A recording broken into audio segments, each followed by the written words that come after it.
Hi! Night walking here at Aspire. Ayun o, ang daming mga pamilya dito ngayon. Because today is Friday. So, it's family day. So, ayan guys, nakikita niyo yan. Yan sila, oh, marami. Yan. Ganito ang itsura ng park paggabi. Ganyan oh, daming ilaw. Yan.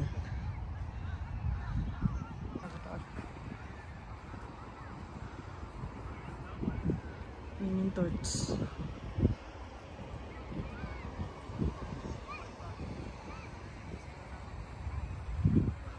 Lakas ng hangin, parang nasa Pilipinas na lang. Yan oh.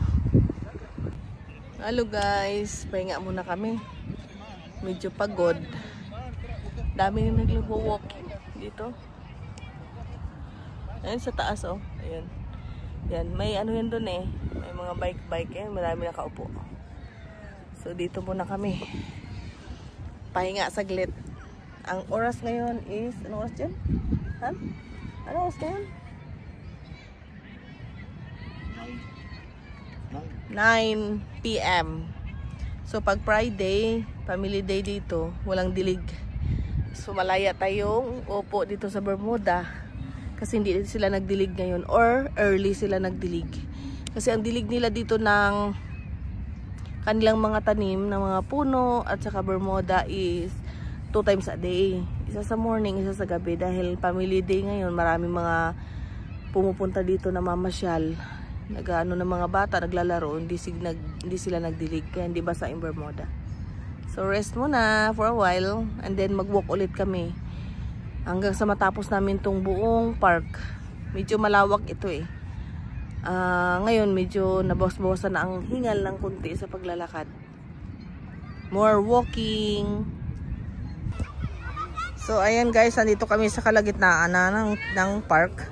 And then, dito sa gitna yan, mayroon sila ditong coffee shop na kung saan yung mga nauuhaw at gustong mag-snacks eh, pumupunta dyan sa coffee shop na yan. Ayan. And malapit din dito guys, ang Kidsania. Ayun oh, may Kidsania. Ayun, Kidsania. So, ganito dito every Friday. Marami talagang tao. Dahil ang weather ngayon eh, parang nasa Pilipinas na tayo. Medyo mahangin na, normal temperature na siya. So, ayan, ang coffee shop. Cup and Go Coffee. Pag morning naman, pag dumadaan kami dito, bukas naman yan siya. Pero hindi ganito ka dami ang tao, guys.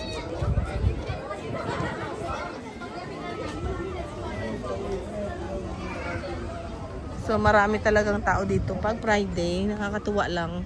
Kasi nga, nakakalabas na yung mga resident dito dahil okay na ang weather. Malapit ito sa Bellagio. Ayan o. Yan. Yan guys ay Bellagio na. Yan.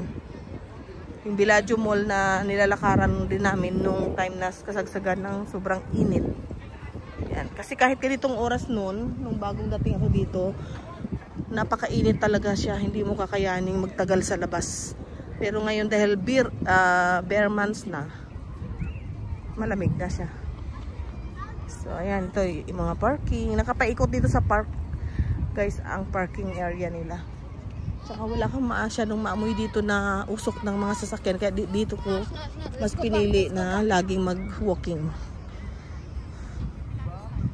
So bukod dun sa coffee shop doon, meron din dito guys na coffee shop. Ayan, may mga laruan din ng bata. Tapos yan is, ano din, restaurant din yan.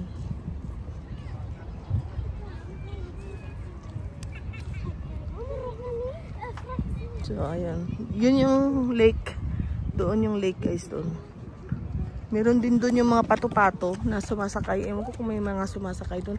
Dito tayo dumaan para makita natin kung may sumasakay. Tingnan nyo guys yung puno na yan oh. Siguro sobrang tanda na nito kaya siya lumaki ng ganyan, yung puno niya. Inaano kasi nila eh, pinuputol yung mga sanga niyan para hindi masyadong lumaki. Kaya siguro lumaki ang katawan niya ng ganyan, oh. Para siyang jar. Ganda, no? Yun, oh. Tapos yan yung puno ng dates. Yan, dates. Dito to sa may gitna. Pagka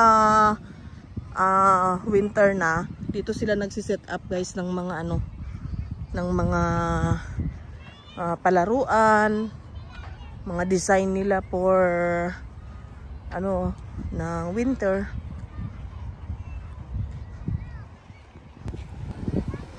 So ayan guys, oh.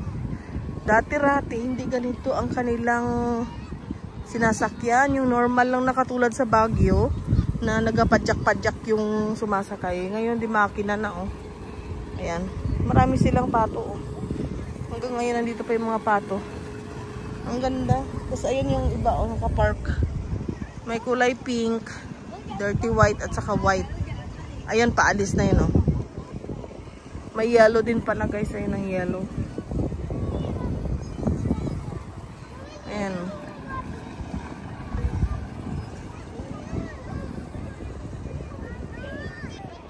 Tahan nga natin dito guys, magtanongin natin kung magkano na ang ano, sumakay. Peking duck. Oh guys, so Peking duck. Meron din pala silang kayak. Ayan ang kayak. Kung sino gustong magkayak.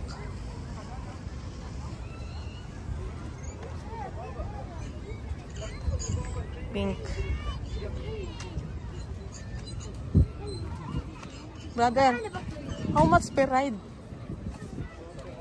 This one 50 Yeah. real. 50 real. It is the pedal. That is the electric. It Yeah. is 90 real. 90 real, not per head or per ride. That is the electric. Electric. All. Yeah. How many people inside there? 6. 6 people, 90 real. Yes. This Okay. is only 4. This one 4 is 50 real. Yeah. Okay. Thank you. So ayun guys, ito ay 50 real. Yung electric guys is 90. So 6 people dun sa 90.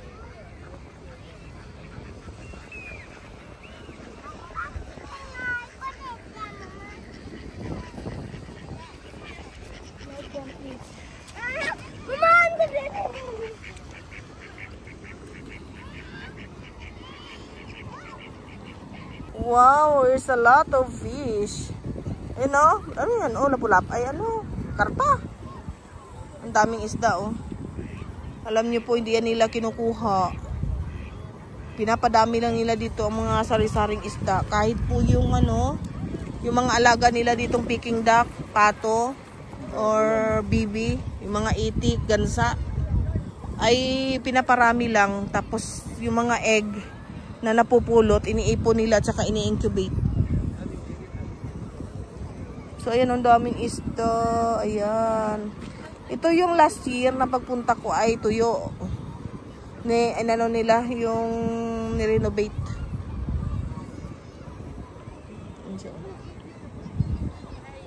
Ayan, di kuryente yung, yan, kuryente yan. Guys, oh, may ibang kulay. Ay, ang dami. Ay, ang daming isda. Tingnan natin dito. Dito talakad tayo. Ang daming isda. Oh. Iba-ibang kulay. Ay, ang laki, oh.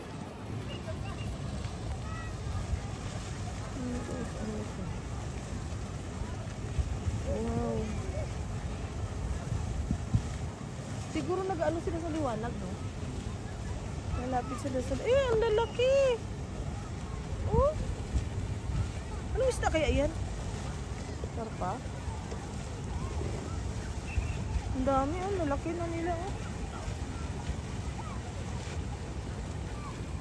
Sarap pulihin, oh. Wala kayong pang-ulam. Ayan, oh. Pulihin natin. Ang daming ulam dito, guys, oh. Puwera sa itik. Sa pato. May isda. Dami. Nakaano sila guys sa ano, sa ilaw kasi may ilaw diyan sa bawat gilid, ayun oh. Yan sila na dumadaan. Ang dami.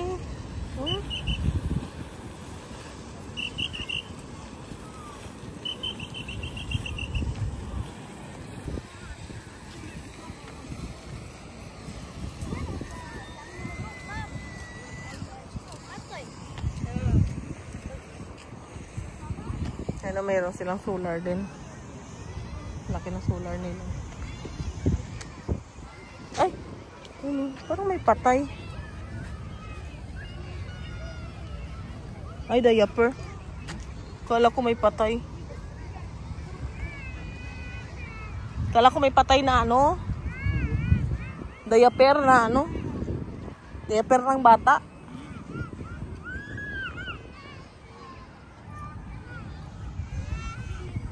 Lawak.